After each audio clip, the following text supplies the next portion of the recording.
potentially expect. Plus, how the city of Birmingham is dealing with flooding in the Lakeshore area after attempts to fix problems were halted by this past week's weather events. And it's Thursday, so you know what that means. A new update to the drought monitor, where we stand and if this week's rain alleviated it. WBRC Fox 6 News. First Alert Weather Extra starts now. If you were looking at the drought monitor, I don't want to give it away, but you're going to have to look closely at the drought monitor tonight. But Lauren, so glad to have you back here with us for First Alert Weather Extra, watching Saturday now. Yes. You know what, Wes, though, as we look to next week, I'm like, let's just get past this weekend. And I think finally we can all chill a little bit. We get through Saturday, yes, and we're certainly going to have a stretch of nice weather on the way as we go beyond Saturday. But we still have some active weather on the way. Now, right now, the heavier rain has settled down. But when we take a look at the setup here, as we look ahead, you can see going through tomorrow, most of the wet weather, at least the heaviest of the rain, slides a bit further south for our Friday. But as we get into the day on Saturday, a more potent upper air storm system moves through. You see right there riding through the flow, and as that lifts in, it's going to bring another round of heavier rain on Saturday, and we're going to have some wind shear with these fast winds aloft and winds out of the south and the low levels. There's enough veering there we could end up with a rotating storm, so we just can't totally rule that out Saturday. That's why we have that limited severe weather risk. Greatest chance of that happening in areas to the east, but will the rain be the big story? That's going to be the big story. A lot of wet weather. The severe storm risk is going to be very limited because the atmosphere is so water loaded. We're going to be talking about quite a bit of rain. You can see the severe weather outlook really has parts of Talladega, Clay County, those eastern areas highlighted. Also Chilton and Coosa County you can see included in that level 2 out of 5 slight risk. Again, this is for Saturday, so tonight, tomorrow, not expecting severe weather. We'll just need to watch it midday into the afternoon Saturday, but hopefully this, at least as far as the all the severe threats, hopefully back off. But I just think the big story here is going to be the flood threat and the heavy rain. In fact, that flood watch has been extended now. It goes all the way through Saturday. How much rain have we had so far? We've had over 3.5 inches of rain in a lot of areas, and we could see an additional 2 to 3 inches of rain. Now, that's the kind of rain that can certainly end the drought. The good thing is the way this wet weather's been moving in, we haven't gotten it all in a matter of 1 or 2 hours. At least some of this has been spread out. But Saturday's one of those times, again, where those rain rates are going to really start picking up by the early morning. Now, there's going to be some showers out there tonight and tomorrow, so don't leave the house without the umbrella. But what we're talking about right now is just very scattered light rain, as you can see. Things pretty quiet to the north. Aniana, Coleman, Double Springs, Haleyville, Hamilton. It's just cloudy. We had some lovely sunset views out there. We'll be sharing some of those here coming up on Weather Extra. But to the south, you can see some showers extending from Centerville to near Briarfield, Montevallo, and back in towards Coosa and Clay counties right now, tracking some of that rain, southern Talladega County. A live look from Grandview Medical Center. A lot of folks there on the road. There was actually an accident that was reported earlier here, but it looks like that one has cleared that was right there by the hospital, but now seems like there's another accident. But you can see how traffic there's really really slowing down there on 280, so just passing along a note there. But the good news is, at least unlike last night for the drive home, we don't have all the very heavy rainfall. But speaking of roadways, we've been keeping a close watch there on the flooding situation. You can see at Lakeshore Parkway, we're on your side working to get you answers on the poor drainage that's been happening in those areas. The issue is apparent when you exit Highway 31, which you can see in this video we captured today. We're going to go right now. Our Tristan Rupert joins us live from that area. Tristan, what seems to be the problem?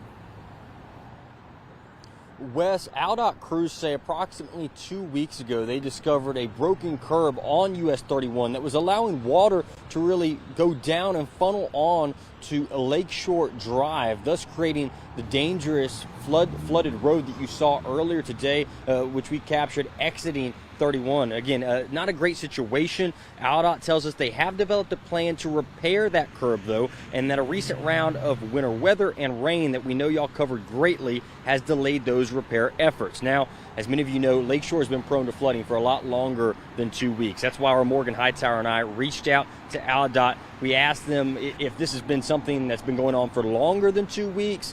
They tell us that they've worked on drainage issues in this area previously, but discovered the latest issue after their most recent discussion with city officials. Also important to note, we spoke with the Homewood Chief of Staff for the mayor. He tells us they've alerted AlDOT to drainage issues in this area 5 times in the last 18 months. Either way, dangerous conditions out on the roadways in the area. Emergency officials now warning you to avoid areas like this if you're out on the roads. People need to be checking their commute before they leave the house in the morning. So check the road conditions, use, Algo Traffic, Google Maps, those types of tools that you have on your cell phone to make sure that you can get to A to B safely. And if you can't, reroute. AlDOT says as soon as weather permits, they're going to get out here and try and fix the curb on 31. And then, of course, they're going to check and see if everything drains properly on Lakeshore Drive. They're going to make sure the water's flowing smoothly. With any repair work, though, we're, of course, update you with the efforts to do so. Until then, reporting just outside Homewood, Tristan Rupert, WBRC, Fox 6 News on your side. Thanks, Tristan. And in Fayette County, the EMA director telling us that as of this morning, the affected water tank in Oakman is 80% full. The number of people who were without water has dropped from 490 to 150. EMA Director Michael Stoker saying the focus is now shifting to finding leaks to prevent the tank from emptying again. They're continuing to ask people to check their meters as a precaution. And in Hamilton, the issues continue as just 40% of residents have regained water in their homes. This comes after the city recently issued a do not drink order. We've been updating you on this story after the bitter cold crashed their water system last week. Officials say they made the move because there have been reports of discoloration in the water. Some residents are checked into the Holiday Inn, one town over in Ewan, to take showers. One woman tells us she has nowhere else to go. They say there's boil water, and then today they're saying you can't drink the water. I don't even know if I have water at the house right now. I have nowhere else to, all my family lives here. In the meantime, folks are being given bottled water at the fire station from 7 a.m. to 8 p.m. daily. City leaders say they hope to have it all cleared up by the end of the week. Well, we've made it to Thursday, and with that comes an updated drought monitor. Meteorologist Tania Michelle tells us if the recent rain has put any dent in the dry conditions. It's Thursday, and you know what time that means. An update on the drought monitor. So let's take a look at it. Take a look at this full screen here. You can see that most of us are still under some sort of drought across central Alabama, whether that means we're under a moderate to severe and maybe even extreme drought, like in Gadsden, portions of Blount County. But I want to show you this because although it may look like there have been major changes to the drought, it's pretty similar to what we saw last week. As you see here on our last week's screenshot, you can see that there's not major changes that have been made to the drought monitor this week across central Alabama. Major impacts have been made across the southern portions of the state. So that also may mean that this week's drought monitor didn't take into account all the heavy rain we've seen over the last 48 hours. But here is a look at our potential rainfall as we approach Saturday. So Saturday night, we may see an additional up to 2, maybe even 3 inches of rainfall in some areas, especially north and west central Alabama, near the city of Hamilton there. Look at that, 2.4 inches of rainfall can likely accumulate now until then. This is through Saturday night again. 1.9, almost 2 inches in Coleman County. But I do want to show you this. As of noon today for your Thursday, we have already seen this last storm system producing maybe around 4 inches of rainfall in Tuscaloosa, near 3 in Jefferson County, just almost reaching 4 inches of rainfall in Fayette, and 3.7 in Marion County. So yes, there are some updates to that drought monitor, but there'll likely be major updates on the drought monitor next Thursday. So be sure to check in with us, First Alert Weather Extra, next week to get more updates on that drought monitor. And in 30 seconds, we tell you how local officials are committed to keeping you safe during severe weather and where the state of Alabama ranks with new research on lightning frequency. We'll be right back.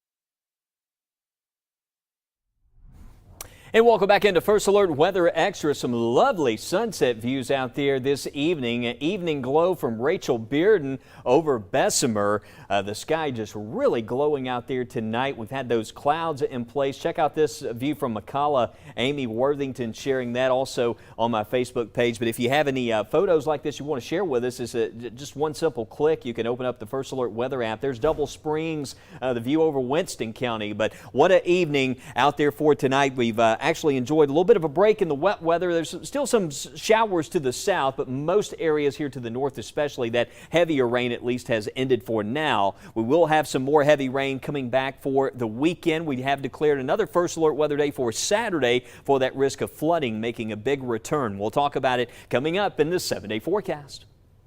Well, new tonight on Weather Extra, a recent study reveals how Alabama's lightning frequency compares to other parts of the United States. First off, in a new study that was released by the Lightning Safety Council, 2023 saw the second lowest number of documented lightning fatalities in the U.S. There were 13, which is well below the 10-year average of 22. Florida actually led the nation with 4 fatalities, followed by Texas with 2. And even though June and July typically have the most lightning deaths, May and August saw the most last year, followed by the month of April.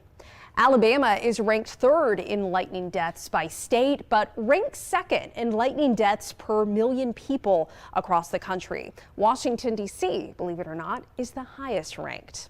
This also brings up the good point of how our first responders jump into action during severe weather. They are ready to respond because of the planning that's put in place before any emergency. The Alabama Resiliency Summit was held today in Lee County. The focus of this summit is how can Alabama save lives, prepare for disasters, and build back better. State EMA Director Jeff Smitherman said the goal is to find solutions to problems communities face. If an individual or community have issues that they're trying to resolve, by all means, please make your county, your local EMA officials aware and acknowledge that. And that'll go a long way to helping us identify where those issues are and get them in a lane to get resolved. Remember, you should also take steps to protect yourself in times of emergency. Create a family plan and go over it often. And we're not the only ones seeing wet weather causing dangerous flooding. Much of the Deep South is dealing with flash floods and widespread travel disruptions after a month's worth of rain came down in the last 3 days. Up to 7 inches of rainfall has already drenched some Texas cities, while areas of Louisiana received around 5 inches within a 24-hour period. As Nicole Valdez explains, parts of New Orleans under a flash flood emergency. A scary drive home for thousands Wednesday trying to navigate roads underwater after more than 7 inches of rain. A flash flood emergency issued for parts of the New Orleans area just after 5 p.m. Roads left looking more like rivers, with drivers struggling to navigate where they begin and end. All that water threatening and moving into neighborhoods like Laplace, where families had to carry children away from homes. It's been very interesting and so disappointing. All I can think about right now is I'm praying that no water gets in my house. One woman said she's only lived in her home for 2 years, and this is now the 2nd time she's dealt with major flooding. The weather isn't as bad as it was the last time when I actually got 1.5 inches of water in my house. So, I mean, I don't know what to expect. When a major hurricane comes, it's guaranteed I'm going to have to, evacuate. And it's not just parts of Louisiana that saw this dangerous flooding. So did parts of southeast Texas. This video taken in Lufkin on Wednesday night showing that road submerged. Police still seemingly trying to help drivers through it, but a scary one to drive through, no doubt. Across the region, thousands are hoping to dry out today, but with more rain in the forecast, that flood threat is not over just yet. In Nashville, I'm Nicole Valdez, Fox Weather. Still ahead, we break down what to expect with Saturday's storm potential, plus taking a look back at a much snowier scenario almost 10 years ago. We'll be right back.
Welcome back into First Alert Weather Extra. Some lovely views out there. Nice, I mentioned cotton candy sky out there earlier, but kind of a purple glow to the sky with those clouds. Guy Taylor sharing that lovely view from Gardendale, Cherokee.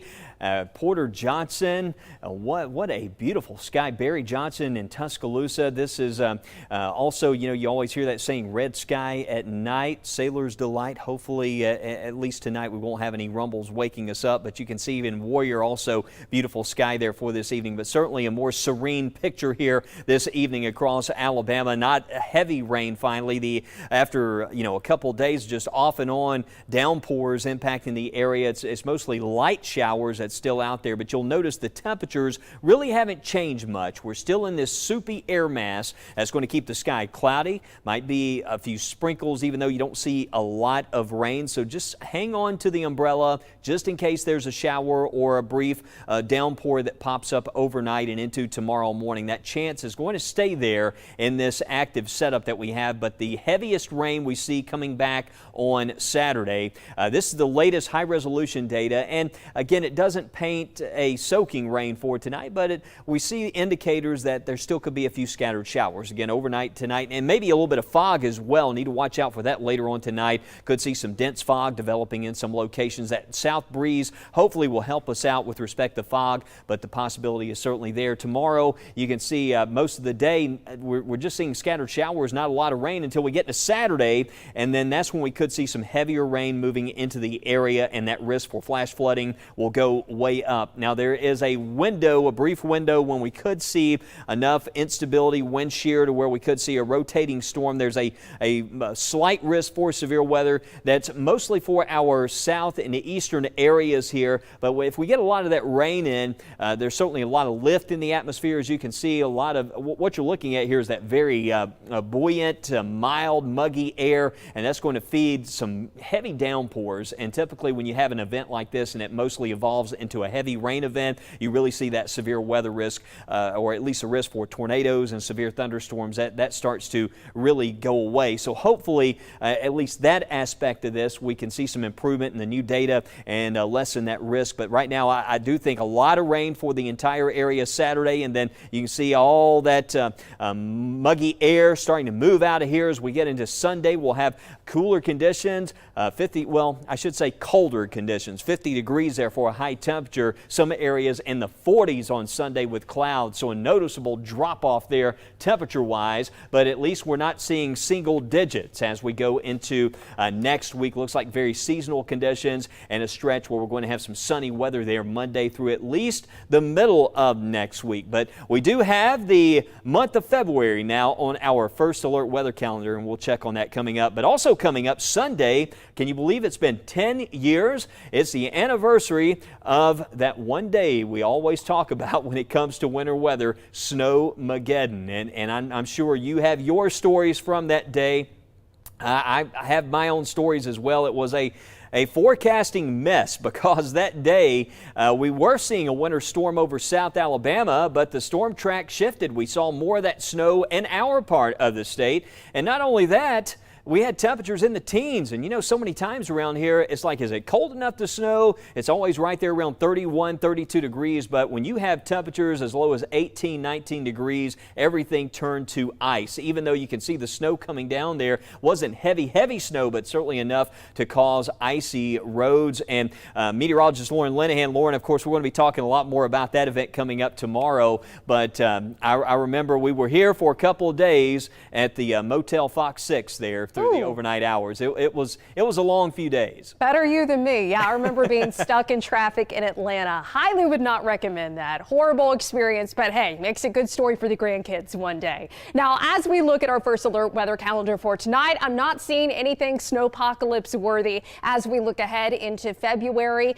It actually looks like next week is going to be so nice and quiet. I don't know about y'all, but but I'm really looking forward to that. We could eventually maybe see a rain chance by the first weekend of February, but generally looks like it is going to be a lot quieter. So we'll take that. Now, what is the temperature outlook? Well, it does look like we could still be seeing slightly above average temperatures. This is the 8 to 14 day temperature outlook from February 2nd through 6th. So this starts on Groundhog's Day and goes into a few days in February. So here are those potential low temperatures. You can see possibly next week looking more seasonable with temperatures in the 30s and then eventually getting into the 40s that first full week of February. And then as far as those potential high temperatures, looking fairly seasonable for next week, maybe possibly getting a little bit warmer as we go into that first weekend of February, and then generally kind of near or slightly above average for the first full week of February. So this is looking at January 31st through February 9th. And then what about precipitation outlook? Because we know El Nino has been throwing us some whammies in terms of wet weather. It still looks like the 8 to 14 day rainfall outlook could potentially support some wetter weather. So this is kind of giving us that view February 2nd into 6th. So later next week, that possibility of maybe some wet weather in the forecast after we get several dry, quiet, hopefully blissful days for us. So let's look at the future cast here. Remember, when we look at this, we're not just looking at the precipitation, the cloud cover, but also the mid-level flow in the atmosphere, which can show us disturbances moving through troughs and ridges. So here we are on Groundhog's Day, looking pretty cloudy, but fairly dry. It looks like we could be staying dry on Friday, but then we get into that first weekend of February. Here we are Saturday, February 3rd, showing possibly a disturbance coming in. That could be bringing some rain, if not on Saturday and Sunday into Monday as well. So we're not seeing any brushes with winter weather, just that possibility of a rain chance that first weekend of February, and then that first week looking fairly seasonable with maybe a shot of rain at one point. But we'll have a final look at Weather Extra coming up after the break.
Well, a break in the heavy rain for now, but Lauren will be watching Saturday. And y'all keep sending in those sunset photos on the First Alert Weather app. Yeah, some great views out there. See you tonight at 9.